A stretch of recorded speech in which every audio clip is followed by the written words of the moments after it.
What's up, everybody? This is your review for Braxton Family Values. I believe it's season 7, episode 2. Right quick, I actually was not going to do this video today. I was actually going to wait till the morning, but I wasn't even going to watch the damn show today. I was actually going to wait until after I took out the trash in the morning, but whatever, we're here. So if I seem a little bit all over the place, it's because I am actually tired. I've already taken my sleep medication, and yeah, here we are. So we're going to get through this. All right. So we start off with Tamar, Trina, Tawanda, Evelyn, and Tracy. They're all sitting down. Tamar says she didn't get it. I believe invite / itinerary, and it's maybe like 2 or 3 days before the wedding. She's putting extra on it. Tamar is really just being Tamar, and it's one of those where okay, nothing. And Trina was even saying that she sent it, and I believe it was via email, but whatever. Tamar being Tamar. Evelyn asked about the bachelorette party. Why she did that, I don't know. Tamar decides she wants to do a holy bachelorette party, I guess, to combat the one they just did. All right. But then Tamar then says they're going to do a evangelist slumber party. Now, y'all know I'm Jewish, but I was Christian prior, okay? Not the point. But coming from someone that grew up in the church, father was, and I believe still is a pastor, I'm not even going to go there. All right, evangelism party, do you, boo-boo. Trina mentions the cake and says that it was supposed to be a peacock, but it looked like a duck. And this was the first cake. They might have showed it. I might have missed it. I didn't feel like rewinding it. Trina is so upset by this, she wants to curse. Her mother is at the table, so she's just like, I want to, and I believe it was Tamar that did the earmuffs, and then she just lets out the F word. I know some people find that to be weird. You do have some parents that's like that. I mean, since we're sharing, because I really do feel that I'm going to superimpose a lot of what's going on in my life right now to what's going on with them. But like my mother, for whatever reason, she does not like for me to use profanity when I'm talking to her. And I'm a grown ass man. I will be 34 next month. But I am still her baby. I'm the youngest of her 3 children. And it's weird because the other 2 could sit here and just curse like a sailor. And I actually I was Army, but I have a sailor's damn mouth. And I'm just like, oh, all right. Okay. Sometimes I just say fucking and just say what the hell I gotta say because I ain't got time to be doing it. But there's that reference there, and it just is what it is. Couldn't be me, but it is what it is. Because if I want to say fuck, I'm gonna just say fuck. I want to try to say it on the video though. Whatever. We're here. So it's the slumber party. All the girls are there. The mama isn't there. Tamar has like a travel size bottle that you put like lotion or whatever in, but she has water in it and she's squirting water on her sister. It's hilarious to me. I really sat there and laughed. I actually laughed at this whole scene. It's good vibes had by all. They're singing. There's some dancing going on, and they lift. So Tamar says, "Let's lift up the cake in prayer." I'm like, okay. And then Tamar begins to pray, and it just ain't sticking. It reminds me of, if y'all remember in Living Color, I believe it was Damon Wayans' character, the guy that was in prison, and the guy's vocabulary seems very much like T.I.'s vocabulary, using words and they're completely all the way out of context. Like, that's how that prayer was set up. I didn't know what was going on. One thing that I do want to mention is this scene really gave you season 1, season 2 Braxton Family Values vibes, but in season 1, season 2, though it was very nice to see and comical, it was very fake. It was very, very surface because they had issues. It's just they were trying to like play those issues to the left. I say that because Tracy is obviously still upset, and as I said in the review that I did last week, or I think I might do it earlier this week, it doesn't matter. For the first episode of this season, it's evident that Tracy had no intentions of really messing with them until they got back to shooting. And I even said that I applaud her for that, and more than likely, yes, she needs to check. It is what it is. I just couldn't be that phony. Like, I understand, putting things to the side for the greater good and for somebody else's day. I'm that type of person where I'm gonna just show up to the wedding, make sure I'm sitting over there away from everybody, and again, I can celebrate you, but be away from the BS. But one thing that I forgot to mention on the previous review is I know a lot of people are still upset with Tracy and her feelings and whatnot, but you also have to realize that, again, it's not just a whole record deal thing. Part of it is also not having the support of her sisters. When Tracy released her first album, Crash and Burn, and I actually have both of her albums, love both her albums to be honest with you. When she released Last Call, I meant to look for, but it charted on like an adult temporary chart, and Tamar had sent out a tweet saying, "Oh, it went #1," and mentioned about auto-tune and all this other stuff, where it's just like, you hating, and you couldn't even just celebrate your sister in this one moment. And then when it comes to all the other girls' endeavors, they support them. The only sister that really hasn't had a musical endeavor was Sawan, despite the fact she was singing in a stage play. Outside of that, all the music ventures, they all support the sisters. When it comes to Tracy, she doesn't get that support. And even with her latest album, I believe it's On Earth. I believe it is. I'm gonna look it up while I'm talking. But with that album, she needed last season to actually promote the album. So while the sisters were mad, it's just like, well, y'all don't tweet her stuff. Y'all don't sit here and big up her. I will say Tony did, I don't know if it was last season before, have her as like a piece of like a tour she was doing to do her song, but it's not a whole lot. Like the support that they all give to Tamar and that they gave to Trina, they don't give to Tracy. Give me just a second. It's not gonna take that long because I'm pretty sure it's On Earth. It is. I knew it. I don't want to be telling y'all the wrong thing. I don't want to do that. Alright, so anyway, it's Trina wedding's rehearsal. Logan, who is Tamar's son, is not there. Michael Jr., who is their brother, he's also not there. So they're both no shows. This is the day before, which, again, I know nothing about weddings, so y'all correct me if I'm wrong. But isn't it weird to be doing a wedding rehearsal the day before? Now, I'm pretty sure that some people probably do a dress rehearsal the day before. Again, me being military, there's so many damn rehearsals for stuff. But the very last rehearsal is a dress rehearsal. Actually, it's two of them. It's the day before, and then you're doing one literally maybe like an hour, 30 minutes to an hour right before. No lie. So that vexes me just a little bit. No one, and it's clear nobody has any idea what they are doing. Trina is stressed. She has an attitude. They have Judge Maybelline there. It was nice to see her. She was looking real plain Jane. What I didn't like is it seemed like her lighting was all the way off. Like, because you would see they would shoot to her and then shoot to Trina and Vaughn, and they're like right there. I didn't like that they did Judge Maybelline bogus right there. They want to jump the broom. There's no broom there. Vaughn said he's going to take care of it. The cake arrives and the top piece is broken and it's paid in full. They're not having it. And Trina wants to throw the cake in the trash. So here's what I want to say about this.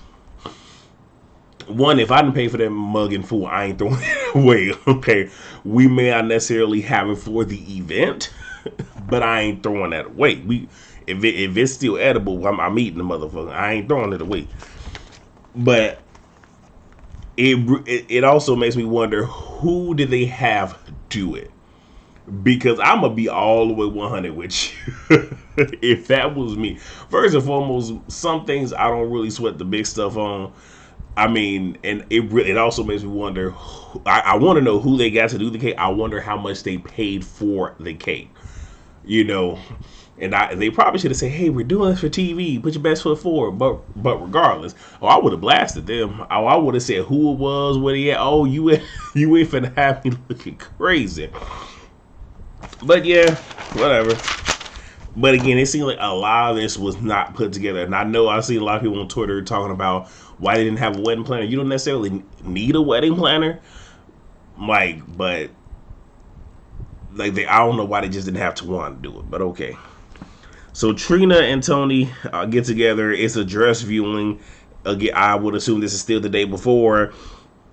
The wedding and the reception is going to be at the same place, and they're going to maintain the same seat. So rather than them switching venues, it's all going to be in the same place. I don't have an issue with that. On Tamar's show, her friend, I think his name is James Chanel Wright, he had made mention of when people do that is because it's cheap. Here's how, again, I'm probably never going to get married because American weddings are crazy to me. All the money that goes into these weddings is a down payment for a house. Like, why are you putting yourself into that over a party when that money can be going towards that next chapter in your life? So you're already starting out behind. But okay, anyway, I'm probably never getting married. Well, what the hell was that? Tony reveals she also didn't get an itinerary, but she didn't make a big deal about it. But with Tony saying that, and with what I'm about to mention in just a little bit, it really does seem like I don't know what the hell Trina's mind was with this whole thing. Tony tells Trina that she and Tamar will get the cake fixed. So then we have Tamar and Tony. They're going to get a cake. Now Tamar is being hilarious in this moment. She's telling the guy that it went from a peep, an Easter peep to a pigeon. Tamar shows him a picture of the cake, and Tony kept saying, no, don't do that.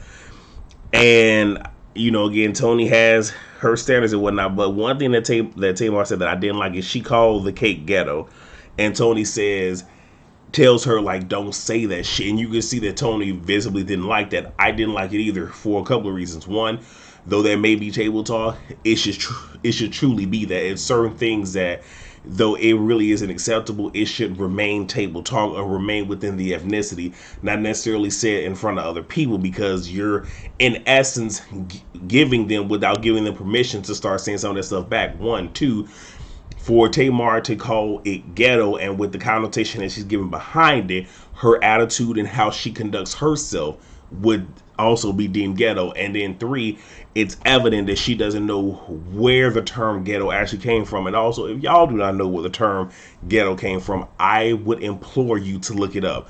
And if in your searches it has nothing to do with New York, and it's nothing against New York, but if your searches, if you don't see nothing about New York in there, you're probably wrong. You might want to continue digging. Do your research.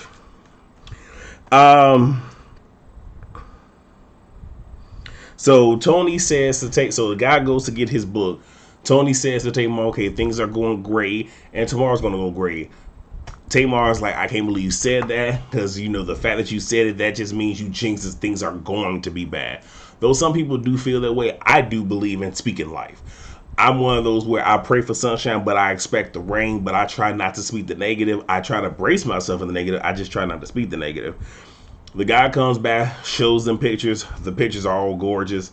And he says, okay, well, the cakes normally take a month. The look on their faces like, wait, what? He says when they need it, they pretty much need it in 16 hours. So he pretty much tells them, okay, well, it's going to be $2,800 for a 16-hour turnaround. Which, I can see that. So chances are it's probably one of those where it probably will be less, but because he has to call people in and it's an emergency rush order, yeah, you're going to pay more. So, hey, it is what it is. So we're getting to the pre-wedding dinner, but one thing I want to mention is WeTV is messing up when it comes to people's titles and labels, because I think earlier in the episode they mislabeled Vaughn, but I didn't feel like going back, and that was a scene where they was with Judge Maybelline. But in this particular scene, they had Michael, the brother, but it said Michael Senior Daddy. That's Michael Jr. WeTV, get y'all stuff together. Like, it seemed like y'all was rushing. Like, where's y'all QAQC checks and balances? Now get your shit together. So at the pre-wedding dinner, their father, Michael Sr., is there, but Wanda isn't. Just is what it is. We get to the wedding day. Things are unorganized. Tawana decides that she's going to help, which I really do think Tawana probably should have been over it, though I'm not gonna. Anyway, there is a seating arrangement, but there is no seating arrangement. So one exists, they just don't know where it is, which is problems. And obviously, this is going to become somewhat of a problem. One thing that I did notice is it seemed like they had Wanda just watching the door. Wanda is Michael Senior's wife, the mistress, if you will. And you can just see that she felt very uncomfortable, which I didn't like that. I really do feel like they should have had someone there to really make her feel comfortable, because we did see Vaughn's mother, but she wasn't interacting with anybody. But even she seemed to, be somewhat comforted. I didn't like that. And Wanda and Evelyn happened to be seated at the same table. So what happened is somebody got it, Evelyn, to the wrong table. So what happened is Miss Wanda was at there. It was supposed to have been Michael Senior and his wife, their table, and then everybody else. So I think where the confusion happened is Miss Wanda sat down, Tracy sat down next to her, started talking to her, and then I guess when whoever was guiding in Evelyn, they saw Tracy and decided to sit her there. Tracy appeared to be intoxicated to me, even though she says she wasn't, but she appeared to be intoxicated. They see that Evelyn's at the wrong table. They move her to the right table, and in her confessional, Evelyn says that, she looks sad and, something was wrong with her, but I wasn't going to ask her. And initially, I didn't know who that was, all this other stuff. And then she said, I was glad I sat there initially because, I saw that, I had the victory. And I'm looking at her like, I don't know who the hell you trying to fool. I really don't. But you know what, Mama Evelyn? If you believe that, and see this, I think it's probably the first time I call her Mama Evelyn. But if you believe that, cool. But you full of shit. You really are. Again, with the things that her daughters go through, I swear it starts with her. It really does. The wedding is behind. It appears by 30 minutes. Probably would have been more by the time she walks down the aisle. Because this was non-traditional, the sisters are not coordinated at all, and Trina's train is long, so the sisters are walking with her, which, even though this is very non-traditional, that does look very, very tacky. Like, unless there was like no scheme at all, they could at least had like two guys jump out of the formation it was in and like help. I don't know. But I mean, that was the end of the episode. Things gonna go left next week when Tracy has her little blow up, and we see exactly what all ensued. But it did appear to me. Oh, and also as they were walking Trina's train, Tracy runs into like a small little mini Christmas tree bush, which further leads me to believe that she was drunk. And if she is, it's not an issue. But it would appear to me that she's drunk because I'll be honest, there have been some events, primarily while I was in the service. I know y'all probably get mad at me talking about the service, but damn it, it's part of my life, damn it. But no, there will be some events, especially after hours on my off time, where I would have to down some drinks before interacting with people. There have been some events with my relatives where I am either slightly inebriated before I get there, or as soon as I get there, I'm tossing back a couple so I can sit here and try to.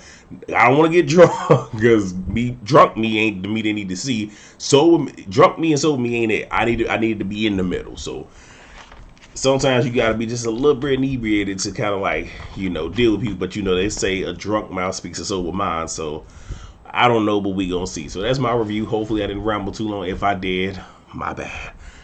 But I want to give you guys somewhat of a thorough review. And so I'm about to sign the hell off, throw this video up, and I'm about to go to bed. So thank you guys so much for watching. I'm thinking about doing the Real Housewives of Salt Lake City. Y'all let me know. But yeah, rate, comment, subscribe, and share, and I will see you guys on the next video. Peace.